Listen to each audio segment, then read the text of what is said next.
Morning students. बेटा हम civics का चैप्टर 4 चुनावी राजनीति इलेक्टोरल पॉलिटिक्स पढ़ रहे हैं, जिसमें हमने कल पढ़ा था चुनाव के बारे में। आज हम पढ़ेंगे निर्वाचन क्षेत्र के बारे में। तो इसको हम देखते हैं, ध्यान से देखें। निर्वाचन क्षेत्र के बारे में, चुनाव के उद्देश्य से देश को अनेक क्षेत्रों में बांट दिया जाता है। उन्हें निर्वाचन क्षेत्र या सीट कहते हैं। फिर से एक बार देखो, निर्वाचन क्षेत्र क्या होता है। कई बार एग्जाम में शॉर्ट क्वेश्चन में पूछा जाता है, तो ध्यान से देखेंगे। चुनाव के उद्देश्य से देश को अनेक क्षेत्रों में बांट दिया जाता है। उन्हें निर्वाचन क्षेत्र तथा सीट कहते हैं। अब हमारे भारत देश में जो लद्दाख है वो सबसे बड़ा निर्वाचन क्षेत्र है, और जबकि सबसे छोटा निर्वाचन क्षेत्र है दिल्ली का चांदनी चौक। अब हम पढ़ेंगे उसमें भारत में चुनाव किस प्रकार होते हैं। तो लोकसभा और राज्य विधानसभाओं के चुनाव 5 वर्ष के पश्चात होते हैं। हर 5 वर्ष के बाद लोकसभा और विधानसभा के चुनाव होते रहते हैं। अब जो लोकसभा और विधानसभा में क्या डिफरेंस है ये पहले पढ़ चुके हैं, तो लेकिन एक शॉर्ट में अगर डिफरेंस जानना है तो देखो, लोकसभा के चुनाव में हम किसको चुनते हैं? प्रधानमंत्री को चुनते हैं। लोकसभा के चुनाव में हम प्रधानमंत्री को चुनते हैं, जबकि विधानसभा के जो चुनाव होते हैं वो राज्य के लिए में होते हैं, और वो राज्य के लिए होते हैं जिसमें हम मुख्यमंत्री या चीफ मिनिस्टर को चुनते हैं। उसके बाद है प्रादेशिक प्रतिनिधित्व प्रणाली के बारे में पढ़ेंगे। प्रादेशिक प्रतिनिधित्व प्रणाली, भारत में चुनाव प्रादेशिक प्रतिनिधित्व प्रणाली के आधार पर होते हैं। फिर से देखो, भारत में जो चुनाव होते हैं वो प्रादेशिक प्रतिनिधित्व प्रणाली के आधार पर होते हैं, यानी कि जो भी प्रदेश के, जो भी क्षेत्र के प्रतिनिधि होते हैं, वहाँ से हर एक क्षेत्र में से एक एक प्रतिनिधि खड़ा होता है और वो चुनकर आते हैं। एक निर्वाचन क्षेत्र से एक उम्मीदवार चुना जाता है। समझ गए भाई? निर्वाचन क्षेत्र होते हैं, उसमें एक निर्वाचन क्षेत्र से एक ही उम्मीदवार चुना जाता है। लोकसभा की कितनी सीटें हैं? 543, 543 सीटें हैं। ये ध्यान रखना, कई बार एग्जाम में पूछी जाती है कि लोकसभा में कितने सीटें हैं, तो 543 सीटें हैं।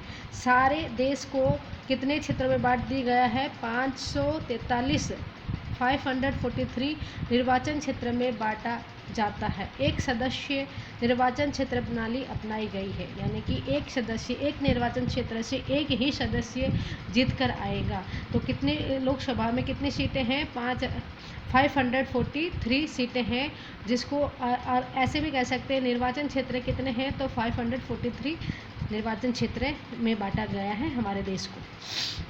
उसके बाद हम पढ़ेंगे बेटा आरक्षित निर्वाचन क्षेत्र। अब आरक्षित निर्वाचन क्षेत्र माने सुरक्षित निर्वाचन क्षेत्र, यानी कि वो सीटें उनके लिए सुरक्षित हैं। जैसे कि जो निर्वाचन क्षेत्र अनुसूचित जाति यानी SC, शेड्यूल कास्ट और अनुसूचित जनजाति ST के लिए आरक्षित होता है, वह आरक्षित निर्वाचन क्षेत्र कहलाता है। फिर से देखो, जो निर्वाचन क्षेत्र अनुसूचित जाति और अनुसूचित जनजाति के लिए आरक्षित होता है, वह आरक्षित निर्वाचन क्षेत्र कहलाता है।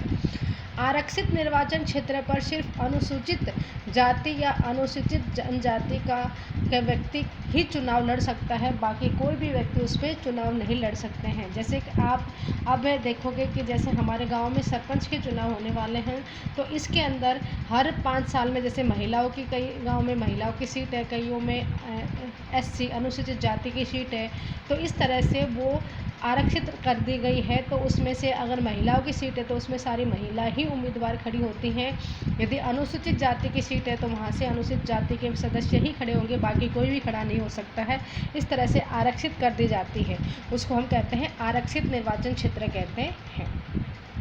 लोकसभा में अनुसूचित जातियों के लिए 84 सीटें सुरक्षित है। यहाँ देखना इम्पोर्टेंट है, लोकसभा में अनुसूचित जातियों के लिए कितनी सीटें मौजूद हैं? 84 सीटें सुरक्षित है, कि इसमें जो 84 सीटें हैं इसमें सिर्फ अनुसूचित जाति के ही लोग आएंगे, और 47 सीटें अनुसूचित जनजातियों के लिए सुरक्षित हैं। अब उसके बाद आता है बेटा मताधिकार का अर्थ है। मताधिकार नागरिक का वह कानूनी अधिकार है जिसके द्वारा वह अपने प्रतिनिधि का चयन करता है। यानी मताधिकार का मतलब है, मताधिकार नागरिक का वह कानूनी अधिकार है जिससे वो अपने प्रतिनिधि को, किसी भी एक व्यक्ति को वोट डालकर उसको चुनता है।